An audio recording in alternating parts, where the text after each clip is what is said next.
Welcome back to the Make Time for Success podcast. This is episode number 261.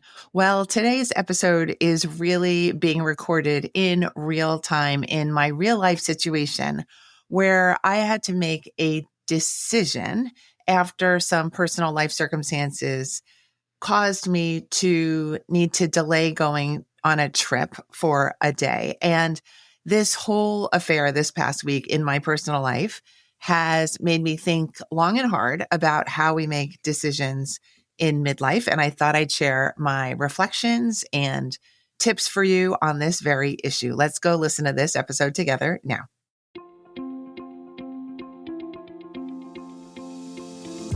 Hi, I'm Dr. Christine Lee, and I'm a psychologist and a procrastination coach. I've helped thousands of people move past procrastination and overwhelm so they could begin working to their potential. In this podcast, you're going to learn powerful strategies for getting your mind, body, and energy to work together so that you can focus on what's really important and accomplish the goals you want to achieve. When you start living within your full power, you're going to see how being productive can be easy and how you can create success on demand. Welcome to the Make Time for Success podcast. So today's topic is making decisions as a person in midlife. And this topic has been the topic for me this past week as I was slated to go to Arizona for a conference, but then some family issues arose and there was some question as to whether I was going to be able to go to the conference. End of story is that I decided not to go to that conference, but what I learned in the intervening time, I thought was worth sharing with you because I know if you're like me that you will run into situations where you will need to make decisions, sometimes on the fly. Sometimes they're involving some financial investment. Sometimes they're involving other people in your family and or your life. And then all of a sudden you feel like you're not just making one decision, you're actually making a bunch of decisions all at once. And then you want to play this game with yourself of, am I making the smartest move? Do I have all the information I need?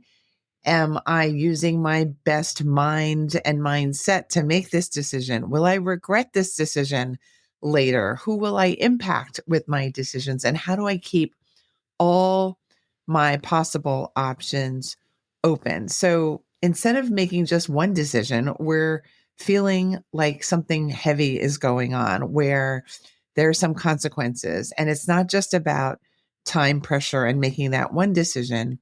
We're now afraid that we are going to make the wrong decision. And I think sometimes fear is really our biggest hurdle in life that we have to constantly be checking in with ourselves and making sure we're not sunk because of our fears. So let's talk about how to understand decisions and sometimes our avoidance of making decisions. Researchers at Stanford found that uncertainty activates the same stress circuits in the brain that physical danger does.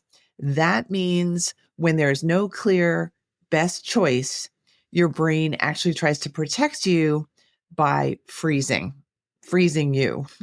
That might look like feeling like your mind is going in loops, constantly comparing different options, letting clutter pile up because you're not making decisions, keeping options open just in case you might be able to use them, and then also delaying making a choice because you're afraid to and time is going to take over anyway.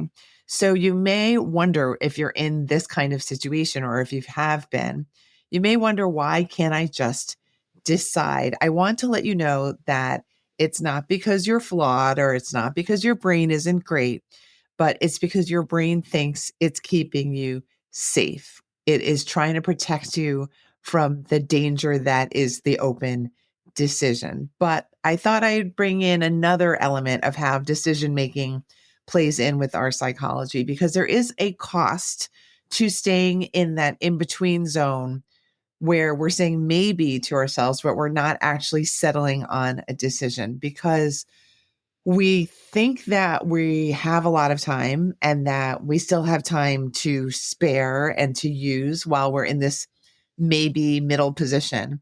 But what ends up happening is we're paying the cost in terms of actually losing time because we're staying stuck in the middle. We are experiencing this invisible stress of not knowing what we're doing. Are we going? Are we staying? What is happening? You also lose out because you don't have any momentum when you are stuck. So you have this lost period of time where you could be headed somewhere. You're instead losing that time and that energy and that movement forward.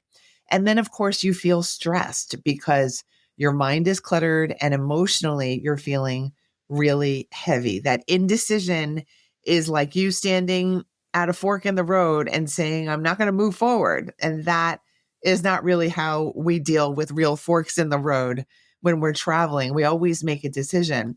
So I'm going to suggest that if you're feeling like you're waiting for the right decision, that maybe you can decide for yourself, I'm gently going to create my best scenario choice right now. Instead of staying in this messy middle, I'm going to make a choice for myself. Because in midlife, time is really a factor. We no longer want to be wasting time. We no longer have all this decades ahead of us. Hopefully we do, of course. But as you know, if you're in midlife, we're just more sensitive to the fact that time is limited for us and that time is so precious and valuable. And the fact that we don't really like being stuck in the middle. So we want to reframe this whole scenario and we want to decide that making a choice is not so scary. It's not actually our enemy. We're not actually in any danger. And actually, in fact, when we make a choice, we actually open up opportunities for new things, for new energy, for new roads, and for new options to come our way. Choosing is the only way we're able to unlock and unblock our energy. It is the way we can reduce our mental load. It's the way that we can actually pick one route and go forward so that we keep growing, we keep gaining clarity, we keep trusting ourselves to move ourselves forward, and we keep writing the book of our life. It's no longer just the beginning of the book. We're right in the middle and we're traveling. We're getting to live our life full out. We're not stuck at the fork in the road. So if you want to feel more empowered, if you want to feel like you have more energy and more goals to go for, and if you want to feel more freedom in your life, I'm going to suggest that you make your choices consistently. You want to make them consistently on a regular basis. You're going to take some leaps. You're going to take some experiments. You're going to take some risks. And you're going to do things that other people are not even going to understand sometimes. But you're going to follow your intuition. You're going to follow your gut. You're going to follow what you need.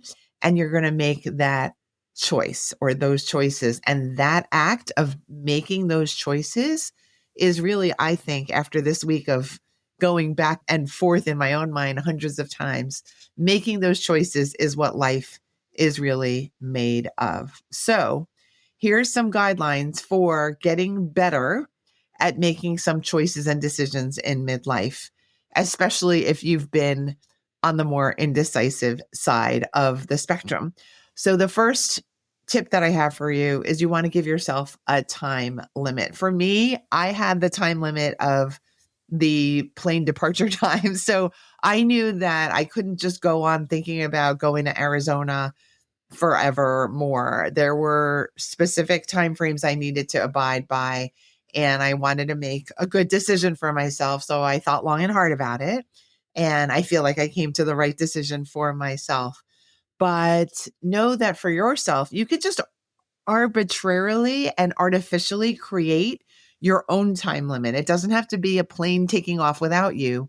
It could just be that you're going to give yourself until Tuesday to think about it. and then you're going to decide. It can give you great comfort to know that there's going to be an end to the indecision. The second tip that I have for you is that you can ask yourself, what would help you to feel lighter right now? Which decision would help you to feel lighter? I have to tell you that when I pressed cancel on my flight reservation, my entire body relaxed. And I wasn't expecting that because I was also looking forward to going to that conference in Arizona. But your body knows when you've been holding on to too much and maybe you're thinking about doing too much in one short window. The third tip that I have for you for making decisions in midlife is to choose the option that you can support yourself through. You know that this is your story. You are the author of this book, and the decisions are just going to be little plot changes, but you need to know that you can play the next scene the way you've written it. So know that your next choice is not going to be a total violation of your values, of your path, of your larger goals, and of what you really like to do with your days and with your times. And tip number 4 is you want to decide. I'm going to decide. You're going to actually close the loop that is wide open when you're being indecisive. You want to say to yourself, maybe out loud even, you want to say to yourself, I choose this, and then decide for yourself. And your brain will listen, and then your brain will cooperate. No more being stuck at the fork in the road. The final tip is that you want to be in acceptance of your final decision. All that goes forward is going to be your energy towards that choice. You're no longer going to regret. You're no longer going to fear. You're no longer going to have that fear of missing out, which is so popular all the time, no matter what we do. You're just going to decide, I'm going with my decision. I'm going to create momentum from this point forward, and you're going to be just great, because that's what we learn in midlife. That is actually the power of midlife, that we have the power of choice, that we have the power of rerouting ourselves if we need to. We are not in physical, existential danger, and we are actually crafting our lives so we can enjoy our choices that much more.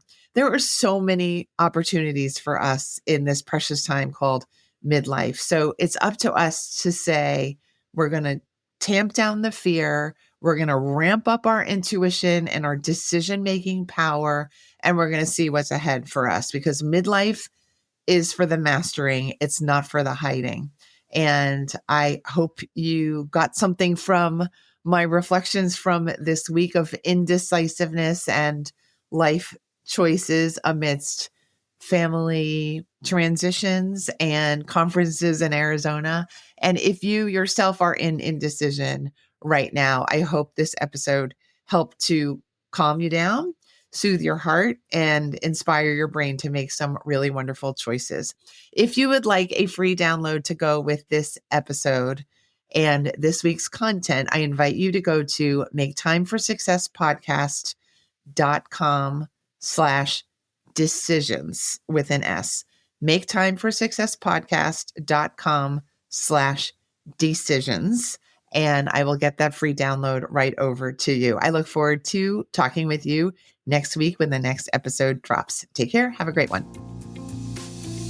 Thank you for listening to this episode of the Make Time for Success podcast. If you enjoyed what you've heard, you can subscribe to make sure you get notified of upcoming episodes. You can also visit our website, maketimeforsuccesspodcast.com, for past episodes, show notes, and all the resources we mention on the show.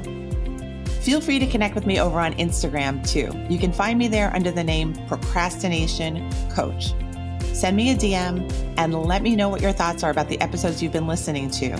And let me know any topics that you might like me to talk about on the show. I'd love to hear all about how you're making time for success. Talk to you soon.